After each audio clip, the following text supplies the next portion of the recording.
এবং সাধারণ সম্পাদক আবু সুফিয়ান মিন্টু ভাইয়ের নেতৃত্বে আমরা ৮ নং ওয়ার্ডবাসী সর্বোচ্চ উপস্থিতি নিয়ে ব্রাহ্মণপাড়ায় উপস্থিত হব এই আশা ব্যক্ত করে আমি আমার বক্তব্য শেষ করছি। খুদা হাফেজ।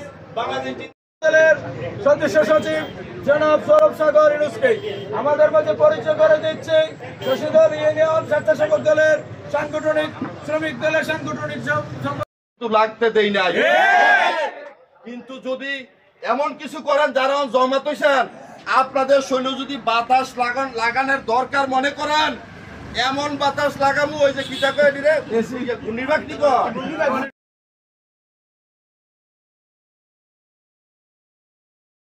যারা জীবনের ঝুঁকি নিয়ে জীবনের মায়া ত্যাগ করে আমাদের সাথে সেই আপনার গুলির মুখে আমাদের আন্দোলনে গিয়েছিলেন, কুমিল্লাতে গিয়েছিলেন, ব্রাহ্মণপাড়াতে গিয়েছিলেন, অনেক সময় ঢাকাতেও আমাদের সাথে সহযোদ্ধা হিসেবে গিয়েছিলেন।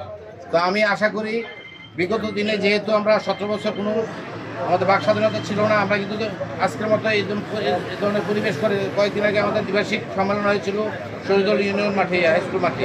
আমরা কিন্তু এই পরিবেশটা আগে পাইতাম না। 5 আগস্টে আমাদের সামনে যারা জীবনের ঝুঁকি নিয়ে জীবনের মায়া ত্যাগ করে আমাদের সাথে সেই আপনার গুলির মুখে আমাদের আন্দোলনে গিয়েছিলেন, কুমিল্লাতে গিয়েছিলেন, ব্রাহ্মণপাড়াতে গিয়েছিলেন, অনেক সময় ঢাকাতেও আমাদের সাথে সহযোদ্ধা হিসেবে গিয়েছিলেন।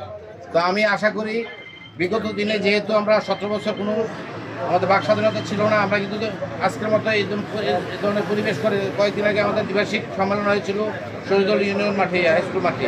আমরা কিন্তু এই পরিবেশটা আগে পাইতাম না। 5 আগস্টে